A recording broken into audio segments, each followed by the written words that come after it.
Tamim al-Dari, who had embraced Islam, he used to be a Christian, embraced Islam, an Arab. He got up and he said, we were in a ship and a huge storm hit us. And we were lost until our ship reached an island. We entered the island. He says, a beast came to us on this island. It had so much hair on it that we could not tell the front from its back. Which was its head, which was its tail. We don't know. And we said, Waylaki ma anti. Woe to you, what are you? Never seen a creature like you before. And she spoke. The beast said, Ana al-Jassasa. They said, Wama al-Jassasa? What is this al-Jassasa? And then the beast said, Ayyuha al-Qawm, people. Intaliqu ila hadha al-rajul fi ad-dayr. Come to this man who is waiting for you in a dayr. A dayr was known in those days as being like a place where people used to worship. And he said, there is a man who is waiting for your news anxiously. They said, we ran away from the beast immediately thinking it was a jinn. We entered this hut that was set for worship. And suddenly we saw in front of us a person, a man who was the biggest in build that we have yet to have seen. His arms were wrapped to his neck with chains like this. And his head and arms were also chained together to his knees, to his legs, like this. So you can just look up. And he's chained up really well, couldn't move. We said, what are you? And he said, you are able to hurt me because I'm chained up. So it's my right to ask, who are you first? They said, very well.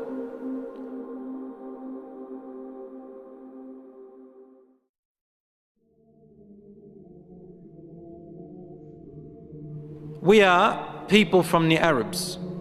We set sail in our ship and a storm hit us until we became lost and landed on this island.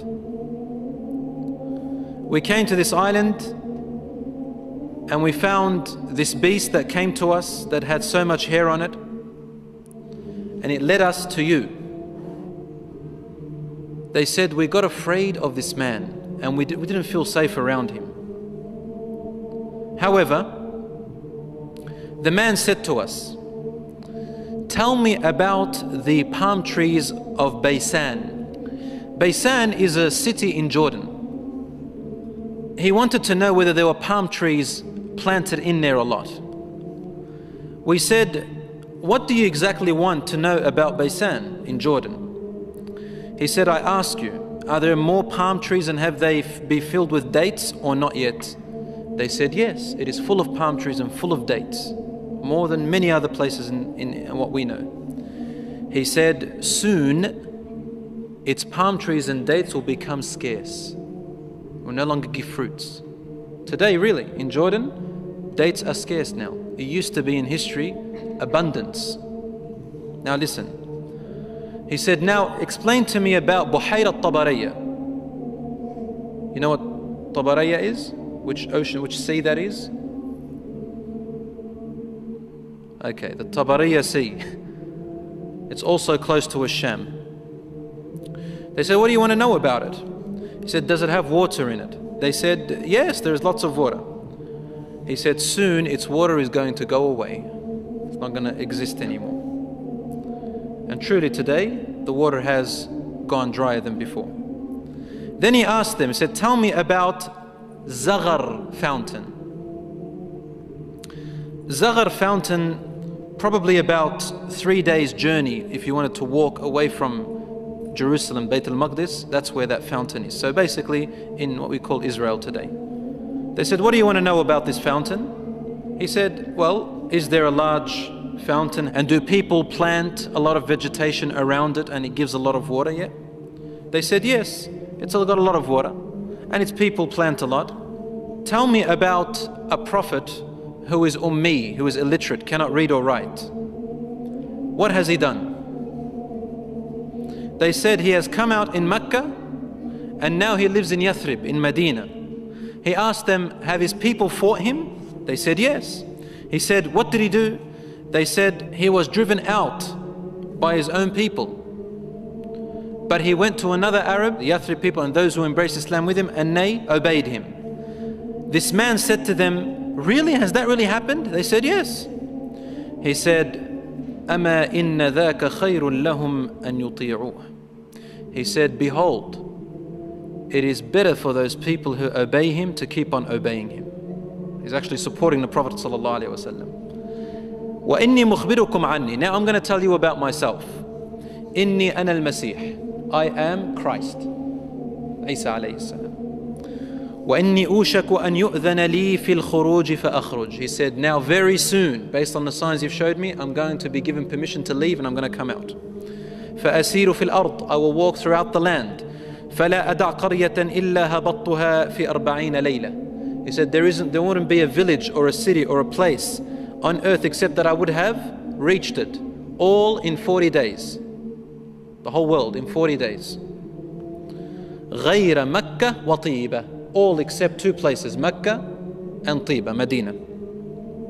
فَهُمَا مُحَرَّمَتَانِ عَلَيَّ كِلْتَاهُمَا. He said, they are both forbidden for me to enter. Now when we say he enters, it means he conquers, takes over.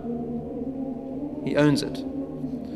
كُلَّمَا أَرَدْتُ أَنْ أَدْخُلَ وَاحِدٍ. He goes, every time I wanted to come into one of them, an angel will stand guard holding a sword, and he will prevent me from entering Mecca and Medina.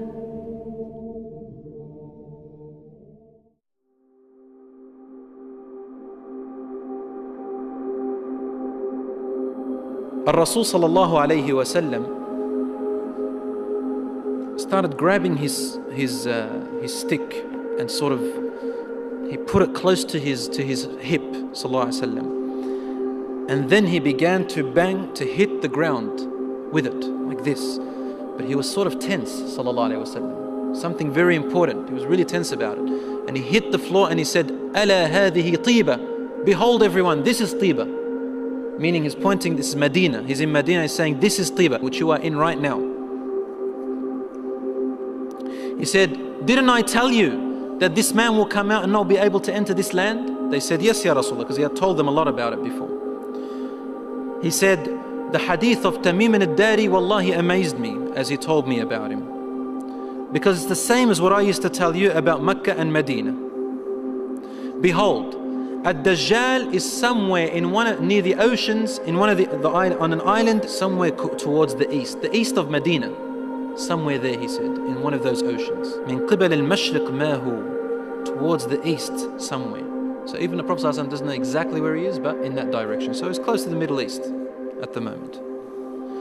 So Allahu A'lam, Dajjal will first arise in Asham, in the Middle East area, which gives a lot of sense that the Jews will be the first to follow him because they are waiting for their Messiah to come. They don't believe that Isa alayhi salam was it, and they don't want to accept Muhammad sallallahu alayhi wa sallam. So they'll be the first to follow Dajjal. They say he is the real Isa.